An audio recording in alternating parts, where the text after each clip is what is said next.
أمن هو قانت آناء الليل ساجدا وقائما يحذر الآخرة ويرجو رحمة ربه. Baca Ustaz. Apakah kamu hai orang musyrik yang lebih beruntung, ataukah orang yang beribadah di waktu-waktu malam dengan sujud dan berdiri, sedang ia takut kepada azab akhirat dan mengharapkan rahmat Tuhannya? Katakanlah, adakah sama orang-orang yang mengetahui dengan orang-orang yang tidak mengetahui? Sesungguhnya orang yang berakallah yang dapat menerima pelajaran. Orang yang berakallah yang mendapatkan pelajaran. Orang yang suci yang mendapatkan pelajaran. Orang yang berfikir mendapatkan pelajaran. Orang yang menhayati yang akan mendapatkan pelajaran. Amman huwa qanitun ana al-laili sajidan wa qa'ima. Di sini disebut kata sajidan wa qa'ima. Maaf, ulang lagi. Apakah kamu hai orang musyrik yang lebih beruntung, ataukah orang yang beribadah di waktu-waktu malam dengan sujud dan berdiri? Sebentar. Beribadah di waktu malam. Intinya apa? Salat tahajud.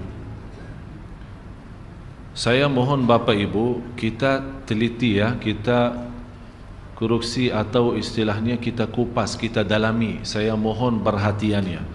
Usahakan Bapak Ibu hadirkan qalbunya, hadirkan fikirannya, bukalah hatinya dan jiwanya, agar insya Allah mutiara-mutiara yang malam ini bisa langsung masuk ke dalam hati kita, langsung masuk dalam jiwa kita, yang insya Allah banyak hal akan bisa berubah hanya dalam satu ayat yang amat mulia bagi saya. Jadi saya mohon sekali lagi perhatiannya. Yang lagi makan stop dulu, lanjut puasa lagi. Yang lagi minum, saya minta sebentar saja kasih perhatian, biar kita bisa mendapatkan kenikmatan dan mutiara. Kenapa? Ada apa di ayat ini? Kalau kita Bapak Ibu ingin mendapatkan ilmu transferannya langsung dari Allah, bukan dari Syekh Ali, bukan dari siapa-siapa, langsung dari Allah yang maha mengetahui segala-galanya. Wa ma utitu minal ilmi illa qalila. Seberapapun ketinggian ilmu kita dibanding dengan ilmu Allah masih kecil dan sedikit. Kalau dikumpulkan seluruh ilmu pengetahuan manusia, segala ilmunya, ilmu agama maupun ilmu duniawi, dikumpulkan jadi satu dibandingkan dengan ilmu Allah, seperti kita masukin jari dalam air laut. Air laut itulah ilmu Allah, dan jari manusia ilmu, jari-jari manusia itu adalah ilmu seluruh manusia sejak awal makhluk sampai akhir. Berarti tidak ada artinya, belum apa-apa, belum sedikit pun. Oleh karena itu Bapak Ibu, saya harap malam ini dan seterusnya yang ingin mendapatkan ilmu transferannya langsung dari Allah, di sini rahasia ayat ini. Dengan rahasia ayat ini bisa kita mengisi charger ya, cas. Apa yang dicas? Kalbu dan jiwa. Sekarang seluruh tumbuh badan kita sudah cas, makanan, minuman enak apa, biar kita sehat, olahraga, senam dan yang lain-lain. Kita semua sudah diusahakan. Kenapa? Agar nampaknya badan masih, walaupun sudah umur usia tua, tapi kita harap dilihat oleh manusia, oh masih top, masih.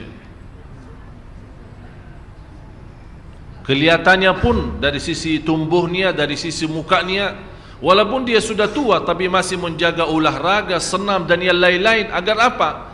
Terlihat badannya masih bagus, kesehatannya masih luar biasa. Tapi yang kita memberikan perhatian ini kesehatan batin, jiwa, kalbu itu bagaimana? Obatnya apa? Tidak ada obat selain ayat ini. Oleh karena itu disebut amman huwa qanitun ana al-laili. Mohon ulang lagi.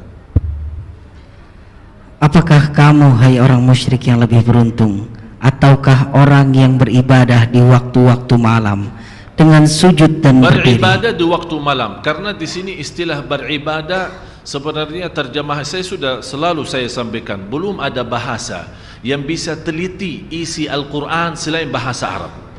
Jadi tidak usah capek mutar pusing sana kemari, mutar lagi balik lagi, tidak akan bisa faham sesuai maksud. Karena di sini orang-orang yang beribadah, tapi kalau di dalam ayat itu tidak ada sebut ibadah kan? Yang disebut apa? Amman huwa qanitun. Qunut, di sini ada istilah qunut. Istilah qanitun beda sama abidun. Abidun itu dikenal sebagai ahli ibadah. Tapi qanitun dia memiliki sebuah keistimewaan yang luar biasa. Karena istilah qunut sebagaimana penjelasan Imam Syafi'i, al-qunutu tulul qiyam. Qunut itu lama berdirinya. Dan lama berdiri itu hanya khusus untuk salat tahajud. Kalau Bapak Ibu yang sudah berangkat umrah bulan puasa, dilihat bagaimana bacanya imam. Mohon maaf, termasuk sekarang sudah termasuk cepat.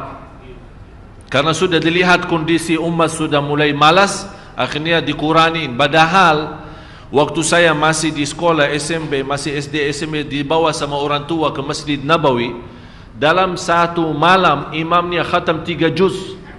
10 malam akhir khatam Al-Quran 2 kali. Artinya sekarang cuma 1 kali khatam bulan Ramadan kan? Di malam 29. Waktu kita masih sekolah, tarawih punya khataman sendiri setiap malam 1 juz. 10 malam punya khataman sendiri setiap malam 3 juz. Mulai dari hampir kita mulai salat malam jam 1, hampir mendekati subuh. Dan kita merasa kenikmatan yang luar biasa. Itu yang hakikatnya tahajud. Dan selalu saya minta sama jamaah, cuba salat tahajud walaupun seminggu sekali, walaupun 2 rakaat, tak usah banyak-banyak, tapi nikmat hayati, rasakan. Walaupun diulangi ayatnya sampai subuh, walaupun 1 ayat, sebagaimana Rasulullah SAW pernah salat malam, sepanjang malam salat malam hanya dengan 1 ayat, merasakan ayat itu, menyentuhkan hatinya, sampai Rasulullah SAW menangis. Kata Siti Aisyah, Rasulullah SAW tidak pernah tinggalkan salat malam bagaimanapun keadaannya. Walaupun dia sakit, dia salat malam duduk. Afdalus salati ba'dal faridah qiyamul lail. Salat yang terbaik sesudah fardu qiyamul lail. Dan saya heran, orang punya masalah, bagaimana punya masalah dia masih bisa qiyamul lail? Menurut saya masalah tinggalkan salat malam itu masalah. Tapi selama anda jaga salat malam, wallahi tidak ada masalah. Semuanya bisa beres. Kita hanya duduk. Allah sendiri memuji kita saat malam hari kita tinggalkan tempat yang enak saat tidur. Menjauhkan diri dari suami maupun dari istri. Mengangkat selimutnya. Allah Maha melihat, dan di situ Allah tunjukkan kepada malaikat, ya malaikati, hei malaikaku, lihat apa yang dilakukan oleh hambaku. Tinggalkan lazatnya tidur, tinggalkan enaknya istirahat untuk hanya mencari ridhaku. Saksikan wahai malaikaku, apapun yang namanya susah tidak ada di dalam hidup orang itu. Allah yang janji Bapak Ibu. Jadi menurut saya, pintu langsung kita bisa menyelesaikan masalah, tidak bagi siapapun, tidak di antara siapapun, hanya lewat langsung kepada Allah, itu qiyamul lail. Asahhun nasi abdanan, yang paling sehat tumbuhnya yang jaga salat malam. Yang paling sinar mukanya yang jaga salat malam.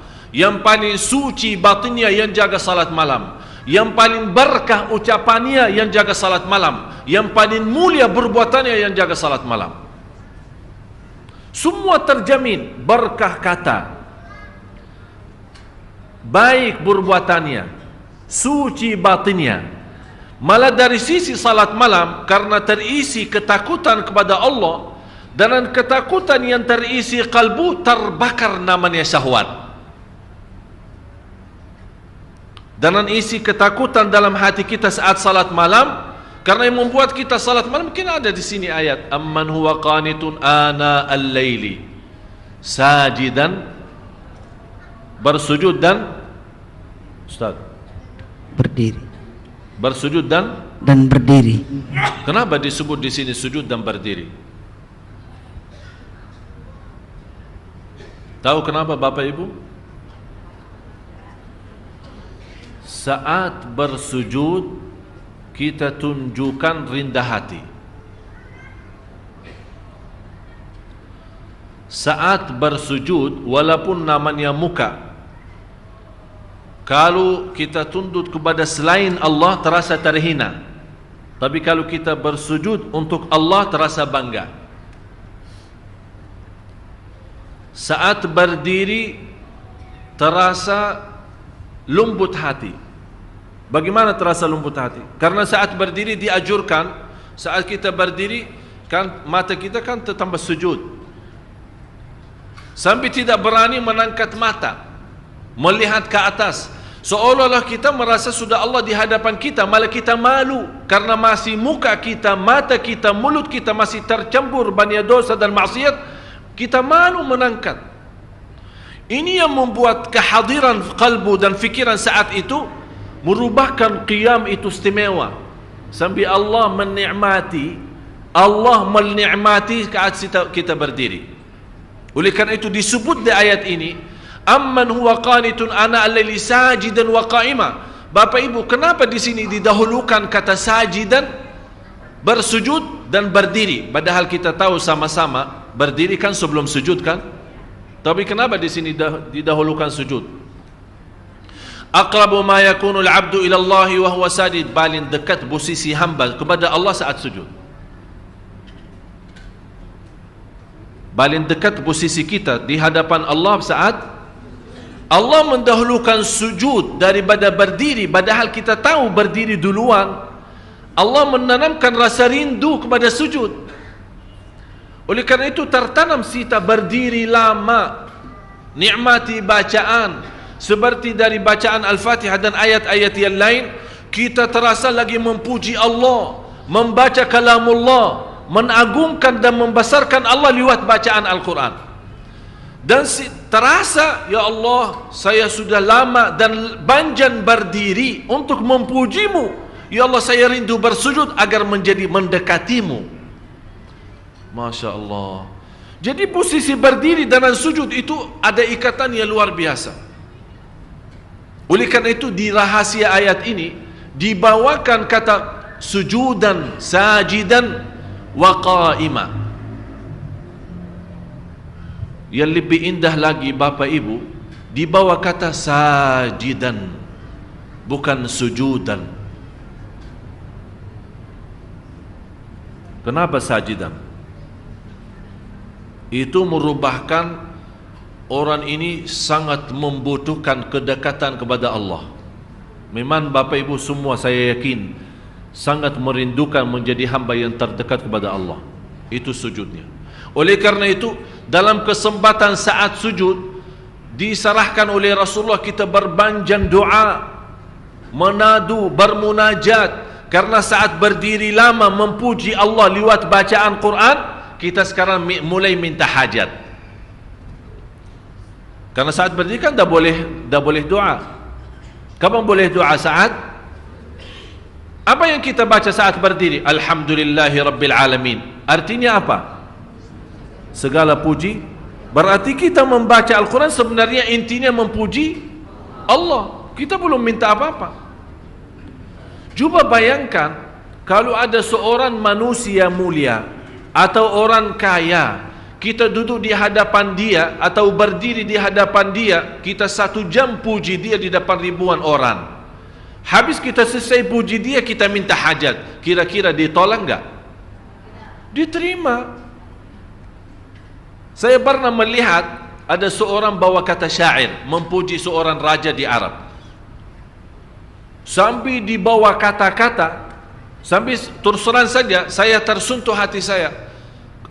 Padahal di bawah kata-kata, barangkali kalau kita kasih ke Nabi, masih mending daripada manusia. Luar biasa pujiannya kepada raja. Sambil raja sendiri sudah merasa dirinya kagum, sudah tidak bisa bertahan saking pujiannya tinggi. Habis itu belum dia selesai bacaannya, sudah berhenti, kamu mau apa? Saking senang, saking terbuka hatinya seorang raja, belum selesai orang memujinya, dia malah, udah, kamu mau apa? Selesaikan. Ini Bapak Ibu, manusia yang masih terisi kotoran, yang masih terisi dosa, yang masih terisi riya, yang masih terisi nifak, yang masih terisi bermacam-macam maksiat, dosa besar maupun kecil. Kalau kita puji dia, dia tetap tersentuh, terbuka hatinya, dia lupakan segalanya dan dia bantu. Musuh, kata Allah, musuh saja bisa menjadi kawan dan teman, menjadi orang teman dekat dengan kita dengan ucapan yang baik, puji. Apalagi Maha Zat yang agung, Zat yang mulia, yang maha suci, yang maha segala-galanya. Kalau kita puji, bagi Allah tidak mungkin mengecewakan hamba yang saat itu dipuji.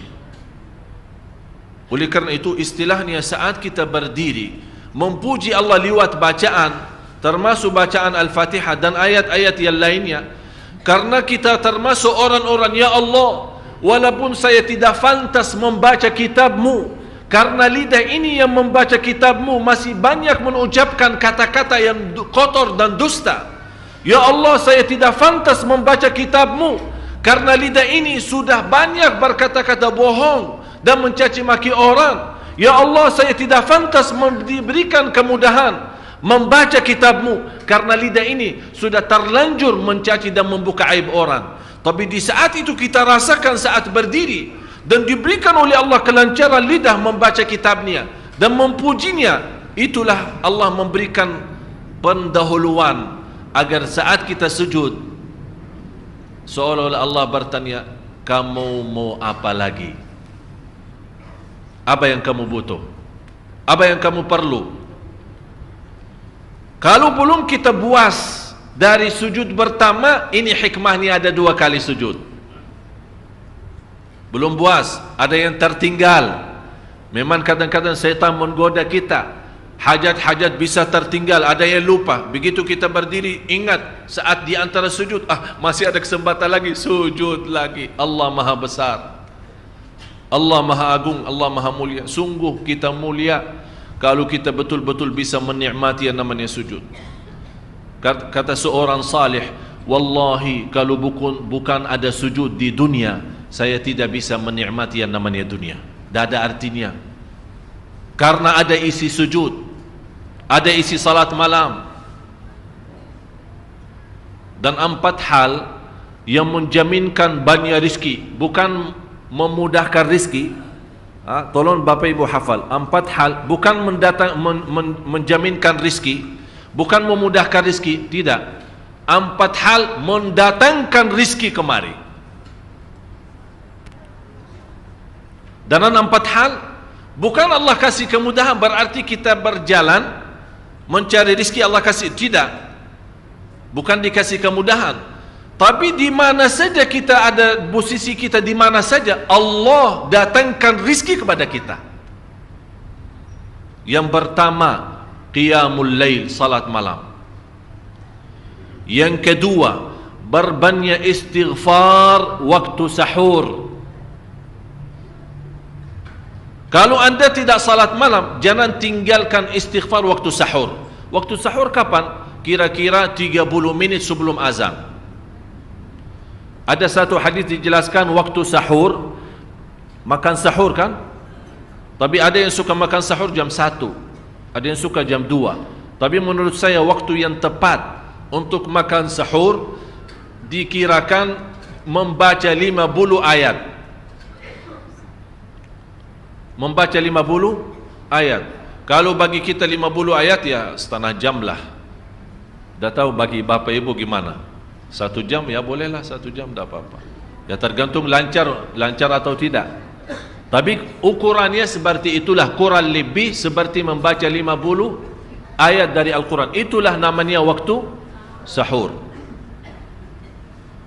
Disitulah Allah sendiri memuji, Allah bangga dan senang terhadap orang yang sahur. Sampai ulama berkata, tidak ada ibadah yang terbaik di waktu sahur selain istighfar. Jadi boleh baca Quran, boleh salat malam, boleh zikir, boleh apapun, tapi yang terbaik istighfar. Jadi tinggalkan segalanya, tinggalkan Quran, tinggalkan salat malam, tinggalkan baca Quran, tinggalkan zikir, fokus hanya istighfar. Astaghfirullah wa atubu ilaih, termasuk istighfar Allahumma anta rabbi la ilaha illa ant, yang Bapak Ibu tahu sayyidul istighfar, yang terutama, yang paling luar biasa. Allahumma anta rabbi la ilaha illa anta khalaqtani wa ana abduka wa ana ala ahdika wa wa'dika mastata'at a'udzu bika min syarri ma sana'at abu'u laka bi ni'matika alayya wa abu'u bi dhanbi faghfirli fa innahu la yaghfiru dzunuba. Ya Allah, kalau kita fahami doa ini luar biasa. Oleh karena itu kata Rasulullah, barang siapa yang membaca sayyidul istighfar kemudian di malam hari dengan keyakinan dia meninggal habis baca istighfar, masuk surga. Masuk surga. Berarti ini salah satu doa yang menjaminkan dengan mudah masuk surga. Jadi 4 hal yang mendatangkan rizki, bukan kita mencarinya, dia yang datang kemari. Apalagi saat mencari lebih mudah. Qiyamul lail, salat malam. Tapi dalam bahasa, mohon maaf Bapak Ibu, dalam bahasa Arab disebut qiyamul lail, bukan salat. Tapi kalau diterjemahkan dalam bahasa kita salat. Tapi kenapa di situ qiyamul lail? Diberikan qiyamul lail, qiyam artinya berdiri. Berarti lama. Saking lama berdiri dikaitkan jadi qiyamul lail. Qumil laila ya ayyuhal muzammil. Apa terus? Qumil lail, berdirilah saat malam. Berdirilah, bukan salatlah malam, tidak, berdirilah malam hari. Itu dahsyatnya di situ berdiri. Qiyamul lail. Yang kedua, berbanyak istighfar. Yang ketiga, berbanyak sedekah. Sebenarnya bukan istilah berbanyak sedekah. Kadang-kadang orang bersedekah 100 juta, udah saya sudah bersedekah 100 juta. Bukan itu. Bukan yang dimaksud berbanyak sedekah itu dari sisi uang itu banyak atau sedikit, bukan. Yang dimaksud rahasia sedekah, ta'ahudus sedekah, istiqamah bersedekah. Istiqamah. Itu tidak menjadi masalah besar maupun kecil. Itu tidak menjadi masalah. Karena bagi Allah tidak ada artinya besar maupun kecil. Kita tidak memberikan kepada Allah, karena Allah Maha Kaya. Tapi rahasia sedekah itu kita terus menerus sedekah. Siang, pagi, malam, pagi, besok, terus minggu depan. Tidak pernah berhenti. Setiap ada kesempatan selalu kita membawa sedekah. Itu namanya ta'ahudus sedekah. Ta'ahud kalau dalam bahasa sebuah janjian. Seolah-olah kita ada kontrak kerjasama antara diri dengan apa? Dengan sedekah. Itu kata ta'ahud, ahad, berjanjian. Saya berjanji. Seolah-olah ada berjanjian antara kita dengan sedekah. Jadi tidak boleh terlepas dari berjanjian. Seolah-olah kita menghormati berjanjian. Bagaimana menghormati? Kita terus kerjasama. Kita beri, Allah ganti berkah sedekah. Kita beri lagi, Allah ganti masih terus. Kita beri, masih Allah terus ganti. Itulah dahsyatnya sedekah. Jadi Bapak Ibu, jangan nunggu hari tertentu, bulan tertentu, malam tertentu kita bersedekah. Jangan. Setiap kita merasa ada berita baik, ada berita maupun ada berita buruk yang menyakiti perasaan kita, di rumah tangga kita, anak kita, suami kita, istri kita, apapun, langsung segera sedekah. Disitulah rahasianya. Ikatkan seolah-olah kita sudah membuat perjanjian antara diri dan sedekah. dalam segala hal, hal senang maupun hal tidak, hal bahagia maupun hal sedih, hal bangga maupun hal lagi menghadapi kesusahan, kesulitan, selalu sehat dan sakit. Terus yang keempat, zikir, berzikir pagi hari dan sore hari. Berzikir pagi hari dan sore hari. Ini 4 hal Bapak Ibu. Berdiri malam hari, itu yang namanya tahajud, banjanya atau lamanya berdiri. Berbanyak istighfar waktu sahur. Yang ketiga, berbanyak sedekah. Sudah Bapak Ibu mengerti? Jadi istilah berbanyak sedekah bukan artinya harus banyak dari jumlah hitungannya, tidak. Yang keempat adalah berzikir di pagi hari maupun petang hari. Amman huwa qanitun ana al-laili sajidan wa qa'ima. Sajidan wa qa'ima. Jadi Bapak Ibu, saat kita berdiri lama, walaupun baca satu ayat diulangi berkali-kali, walaupun baca surah pendek tapi diulangi berkali-kali, tidak menjadi masalah. Bapak Ibu hanya hafal qulhu. Qulhu dibaca 3 kali, pahalanya seperti baca Al-Quran 30 juz. Ada seorang salih mengajak kawannya, sudah mendekati subuh, ayo bangun salat malam dan baca sepertiga Al-Quran.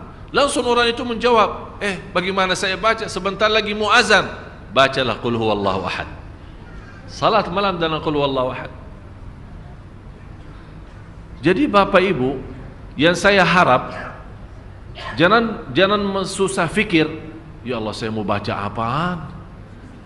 Tak usah susah fikir. Baca dan nikmati, yang penting nikmati bacaan. Walaupun qul huwallahu ahad setiap hari. Kalau kita pusing baca, Allah tidak akan pusing mendengar.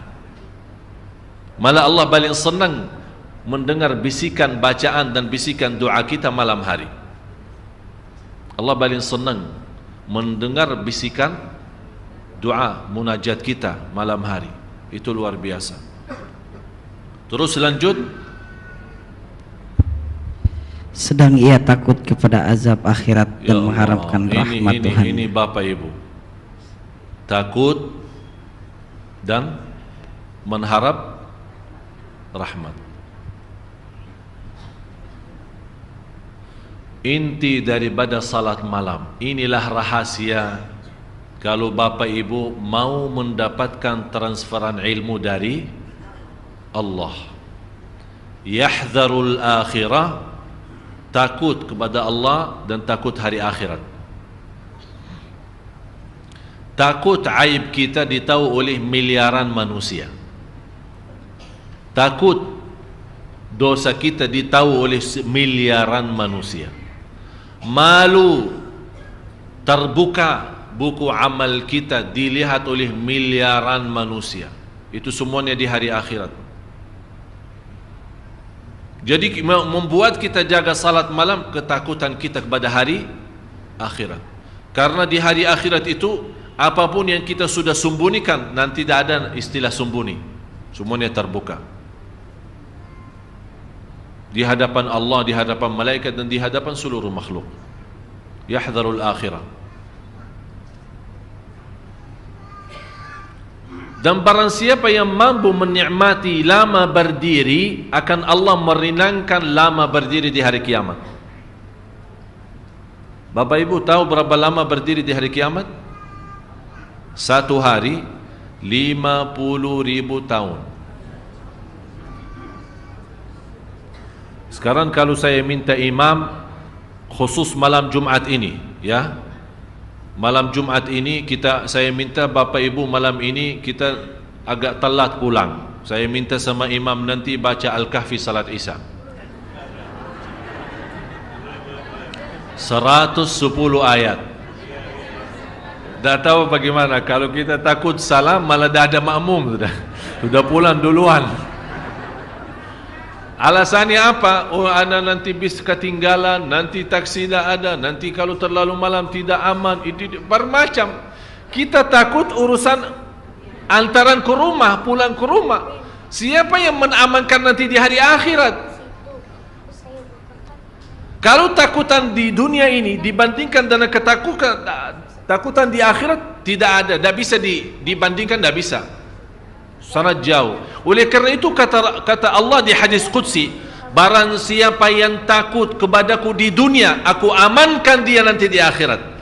Barang siapa yang merasa diri aman di dunia, aku akan membuat dia takut nanti di hari akhirat.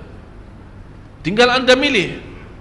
Yang perlu kita takuti bukan urusan dunia, Allah. Ini yang membuat kita jaga salat malam. Yahdharul akhirah. Yahdharu, sebenarnya Bapak Ibu, indahnya yahdharu, kata yahdharu ya. Maaf, apa bahasa ini? Sedang ia takut. Sedang dia takut kepada azab akhirat. Ada bahasa yang bisa terjemahkan bahasa Arab. Yahdhar. Yahdharu diterjemahkan takut. Padahal lebih sensitif ya, lebih itu yahdharu apa ya? Hati-hati. Waspadalah. Waspada. Kalau boleh saya bilang lebih waspada itu menurut saya itu lebih daripada takut.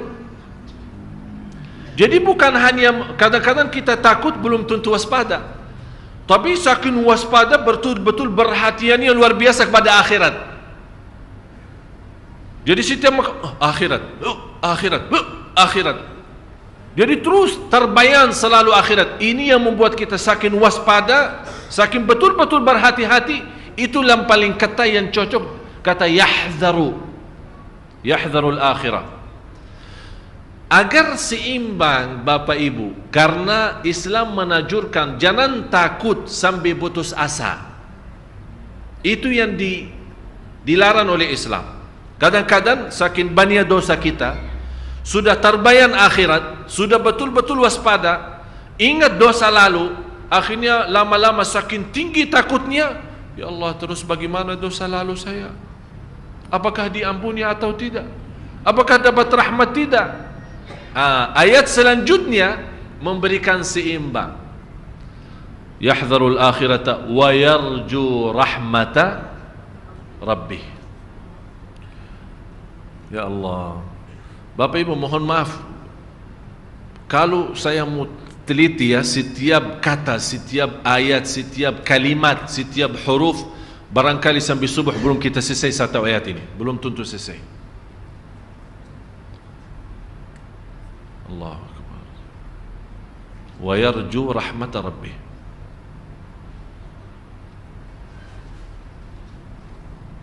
Yarju beda artinya sama raja.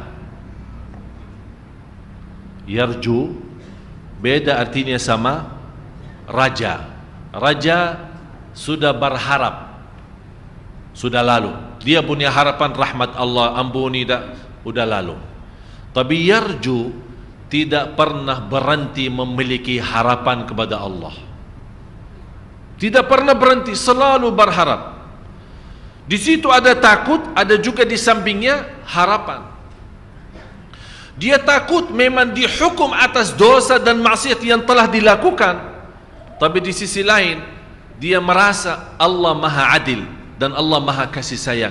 Bagaimanapun sebanyak dosa kita, sampai Allah bersabda di hadis yang qudsi, Allah berfirman di hadis yang qudsi, ya ibna Adam, hei anak Adam, kalau engkau membawa dosa sepenuh bumi, coba bayangkan, kalau menurut saya kumpulkan dosa semua jamaah Sunda Kelapa, belum sampai sepenuh bumi, belum tentu sampai sepenuh. Tapi coba satu orang kalau bawa dosa sepenuh bumi ini, dosa dan maksiat, dosa besar maupun kecil, tapi tidak ada di antaranya berbuat syirik kepada Allah, kata Allah, saya tidak berduli, kata Allah, aku tidak akan berduli mengampuni segala-galanya. Masya Allah, Allah tidak berduli. Artinya bagi Allah sangat kecil dosa itu yang sepenuh dosa bumi. Coba bayangkan seluas bumi berapa sih? Tapi subhanallah, bagi rahmat Allah kecil itu semua. Dan syarat jangan berbuat syirik besar. Bersentuhan hak Allah Subhanahu wa taala. Ini yang membuat kita wayarju rahmata rabbih. Kenapa Bapak Ibu tidak dibawa kata wayarju rahmatallah? Kenapa dibawa kata wayarju rahmata rabbih?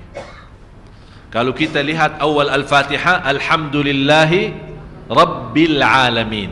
Apa artinya Rabb?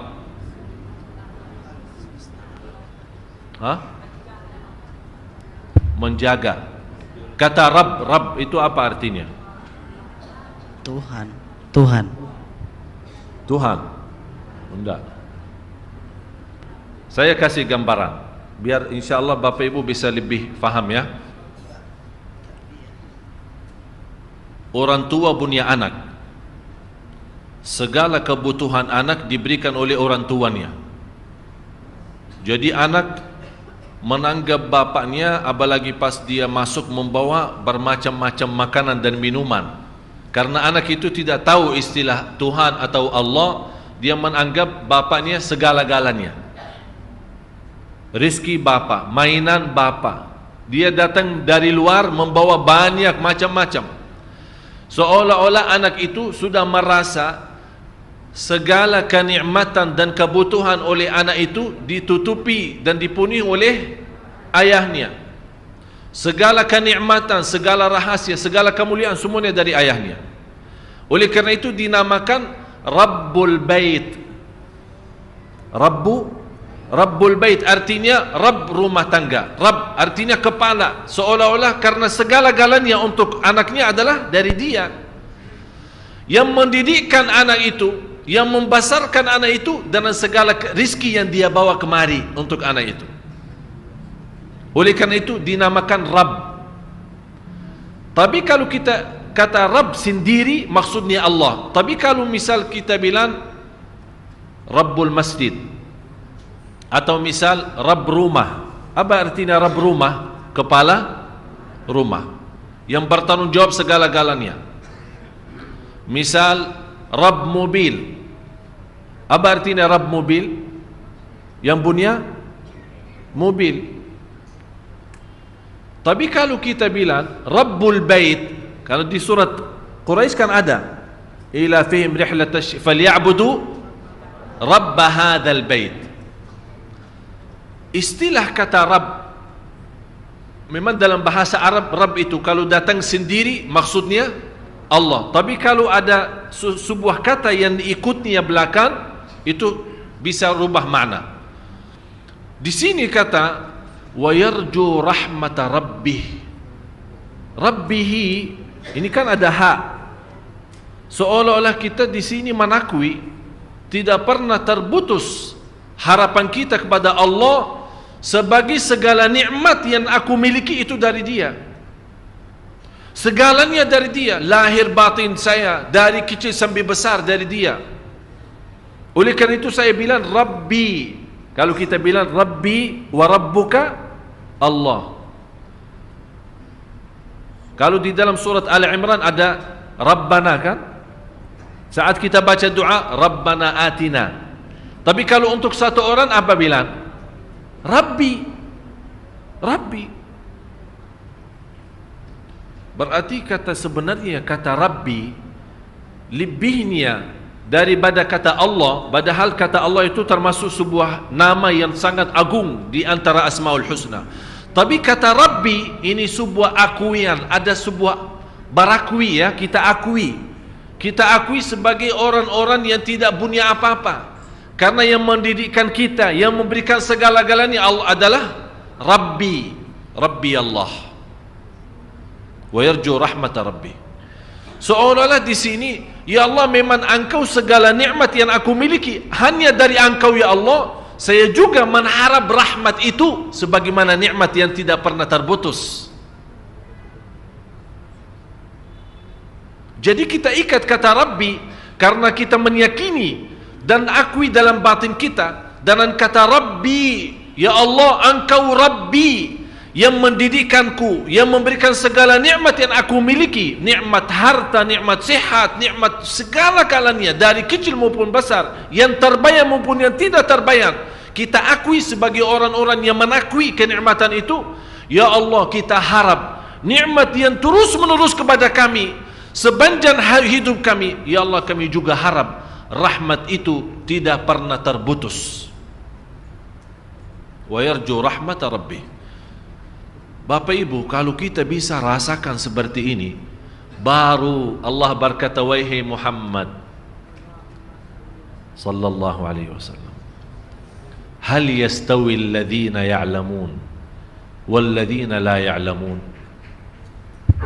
Adakah sama orang-orang yang mengetahui dengan orang-orang yang tidak mengetahui? Apakah sama Bapak Ibu yang tahu sama yang tidak tahu?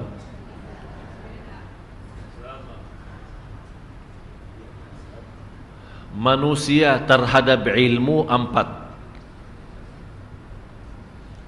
Manusia terhadap ilmu empat golongan, empat kelompok. Yang pertama, dia tahu dirinya belum tahu. Ini maaf ya, bahasa mungkin agak sedikit aneh ya. Dia tahu, dia belum tahu. Atau istilah lain, dia yakin, dia tahu dirinya tidak tahu apa-apa. Faham? Belum faham ya? Jadi kalau ditanya tahu, ana yakin tak tahu apa-apa.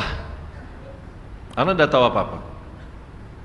Yang kedua, dia tidak tahu, dia tidak tahu.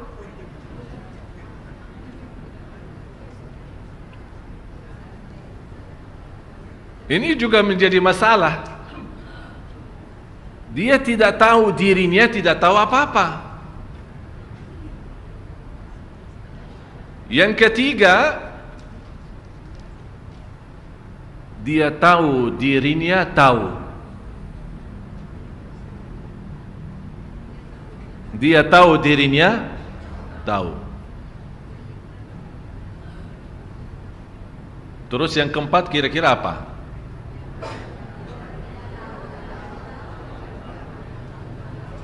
Dia tahu, tidak tahu. Sekarang kira-kira kita dari yang mana? Apakah tahu diri tidak tahu? Apakah tidak tahu diri tidak tahu? Ini musibah ini.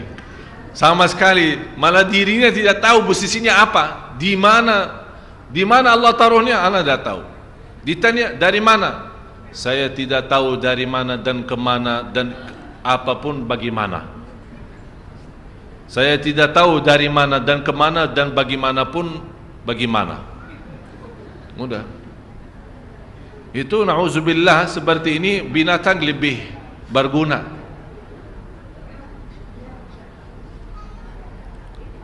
Yang pertama, dia tahu dirinya tidak tahu. Yang kedua, dia tahu dirinya, dia tidak tahu dirinya tidak. Ini musibah ya? Mudah-mudahan tidak ada di antara kita yang tidak tahu dirinya tidak tahu. Yang ketiga, dia tahu dirinya tahu. Yang keempat, dia tidak tahu dirinya tahu. Maaf, saya memang bawa bahasa tabian mungkin, tapi Bapak Ibu sudah faham tujuannya, maksudnya apa. Itulah qul hal yastawi alladhina ya'lamuna wal ladhina la ya'lamun. Apakah tahu, apakah sama orang yang tahu sama yang tidak tahu? Berarti yang tahu dua golongan, yang tidak tahu juga. Yang tahu dirinya tidak tahu, ada yang tahu dirinya sudah tahu. Ada yang tidak tahu dirinya tidak tahu, ada yang tidak tahu dirinya tahu. Menjadi tahu aja. Mau makanan tahu ya. Jadi makanan tahu dan tempe. Qul hal yastawi alladhina ya'lamuna wal ladhina la ya'lamun. Sebelum ditutupi ayat ini, Allah berkata apa? Ustaz. Innama yatadzakkaru ulul albab. Sesungguhnya orang yang berakalah yang dapat menerima pelajaran. Mudah-mudahan Bapak Ibu di hari ini diberikan oleh Allah kecerdasan fikiran, bisa memahami ayat ini.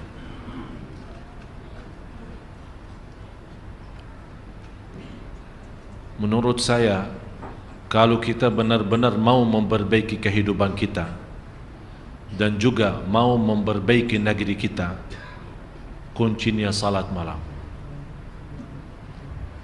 Saya tadi jam 12 siang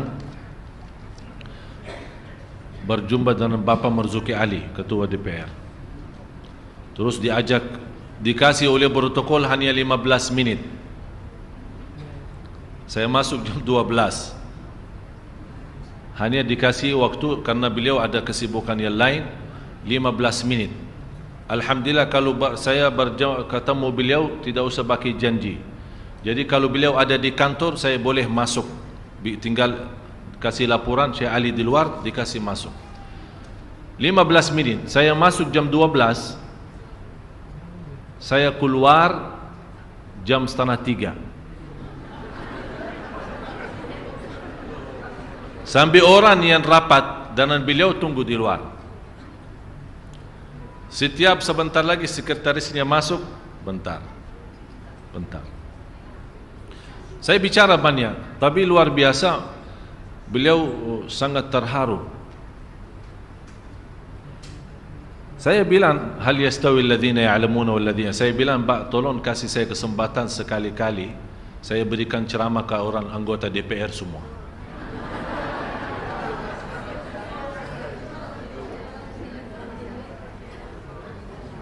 InsyaAllah dengan pertolongan Allah keluar dari DPR semua nangis. Tapi nangisnya yang insyaAllah yang rubah hidup mereka, bukan nangis yang tapi habis nangisnya malah hilang sandal. Ada satu cerita, seorang salih khutbah Jumat, khutbah yang membuat jamaahnya nangis, terharu, tersentuh. Begitu bubar dari salat Jumat, malah hilangnya sandal imamnya hilang. Dia heran, kalau memang semua jamaah nangis, yang curi sandal saya siapa sih? Jadi kan nangis bermacam-macam. Dan yang kita harap nangisnya itu yang bisa merubah kita, yang bisa menanamkan rasa malu, yang bisa menaikkan kualitas takut.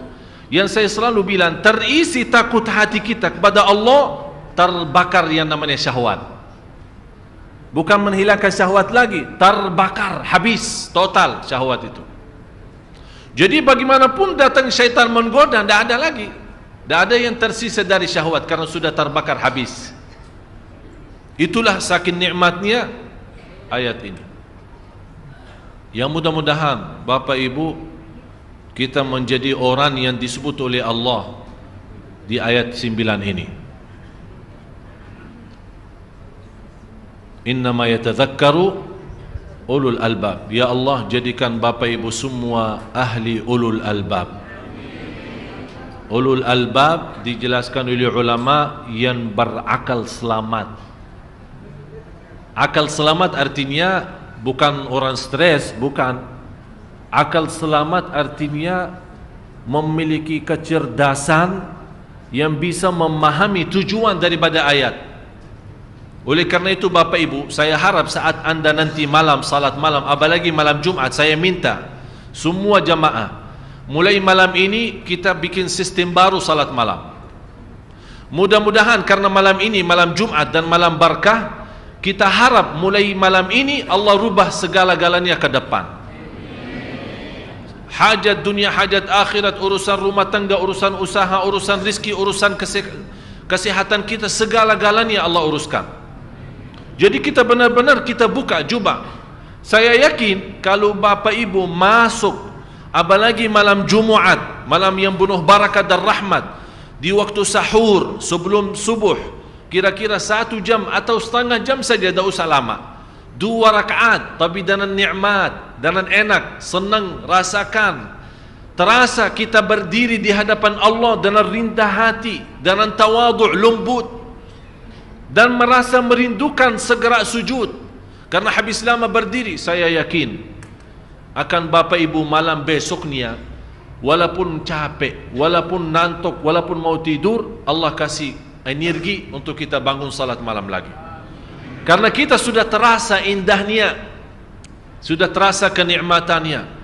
Wallahi, kalau bukan salat malam, tak ada lezat di dunia, tak ada istilah nikmat di dunia. Kata ulama, ada surga Allah di dunia. Barang siapa yang masuk surga Allah di dunia, pasti masuk surga Allah di akhirat. Salat malam surga Allah di dunia. Salat malam. Siap?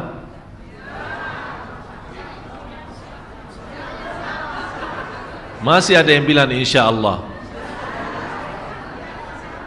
Fa'idha azamta, azam baru tawakal. Siap insya Allah. Kita tunjukkan, saya harap Bapak Ibu, kita tunjukkan kepada Allah jujur niat kita.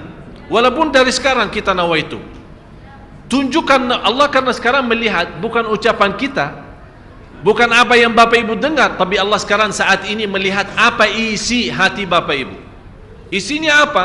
Kita, Allah melihat isi hati saya akan tunjukkan Allah. Seolah-olah kita berkata dari dalam hati saya, ya Allah, lihat saja nanti, lihat saja nanti bagaimana.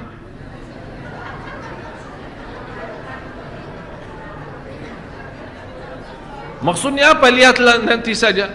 Kita tunjukkan, sebagaimana kita tunjukkan ya Allah, kalau engkau memang mau melihat, nanti saya tunjukkan malam hari. Lihat segala-galanya dari aku, ikhlas, khusyuk, dan luar biasa keistimewaan.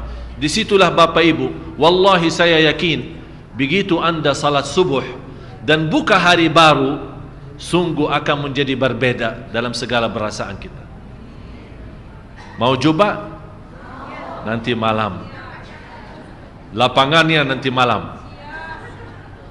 Disitulah kita tunjukkan kepada Allah. Mudah-mudahan dengan kejujuran Bapak Ibu, dengan keikhlasannya Bapak Ibu, Allah buka hati kita semua, diberikan kecerdasan pikiran agar kita bisa menikmati dan memfikirkan. Saya mohon, sebelum kita bubar acara ini, saya mohon semuanya malam ini memberikan sedekah agar bisa dipimpin oleh Allah nanti malam untuk salat malam. Semuanya. Kalau ada kota amal silahkan isi. Kalau tidak ada kota amal, bagaimana tolong diaturkan panitia-panitia masjid. Saya minta semua, berapapun sedekahnya, kecil atau besar, silahkan. Tapi dengan niat, ya Allah saya mohon diberikan kepada saya kekuatan untuk nanti malam agar saya tunjukkan yang terbaik. Saya akan tunjukkan diriku apa dan siapa kepadamu ya Allah. Mudah-mudahan dalam sedekah berkahnya malam ini, apalagi malam Jumat, akan Allah tunjukkan dahsyatnya dan keindahannya salat malam. Disitulah kehidupan kita insya-Allah ke depan menjadi istimewa dan berkah. Amin ya rabbal alamin. Mohon panitia tolong, mana panitia masjidnya? Tolong dibantu. Mau bagi sarung saya, bagi bagi sarung saya.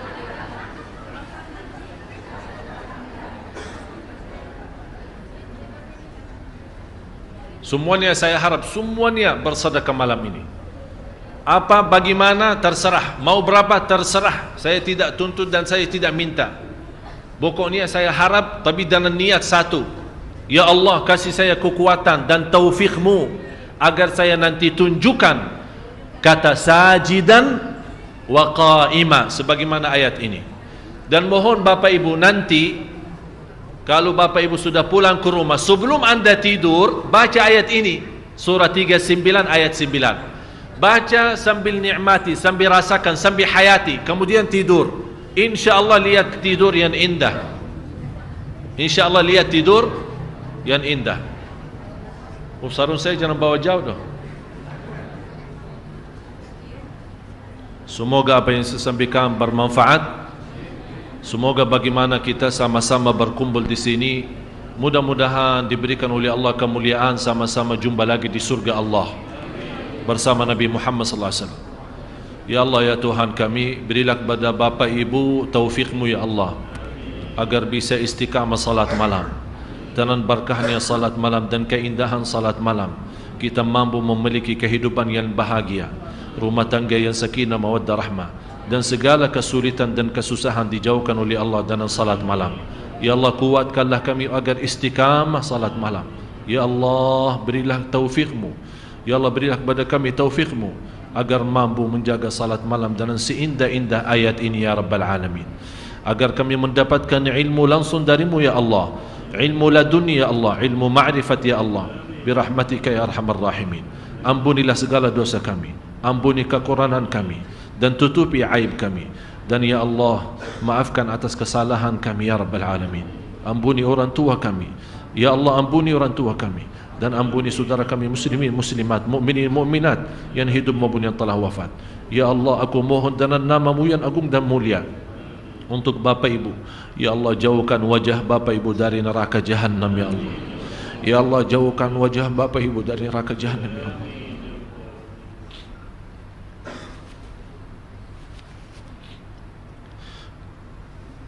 Ya Allah,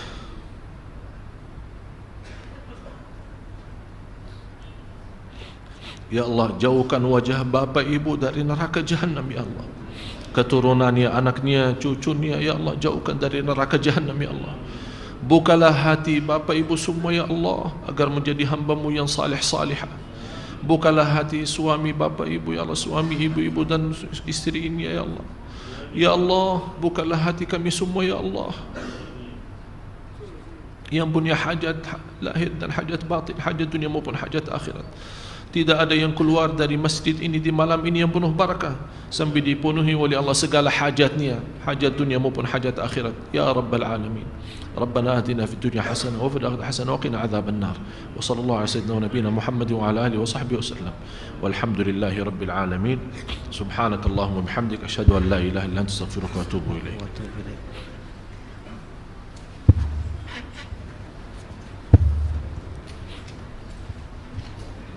Alhamdulillah wa syukurillah. Demikianlah para jamaah sekalian pengajian kita pada malam hari ini. Semoga apa yang sudah disampaikan oleh Syekh Ali Saleh Al-Jabir bermanfaat untuk kita semua, dan semoga kita bisa mengamalkannya apa yang tertera dalam Al-Quran dan hadis yang telah disampaikannya. Untuk itu marilah sama-sama kita akhiri majelis kita dengan membaca Alhamdulillah, Alhamdulillahirabbil alamin. Wassalamualaikum warahmatullahi wabarakatuh.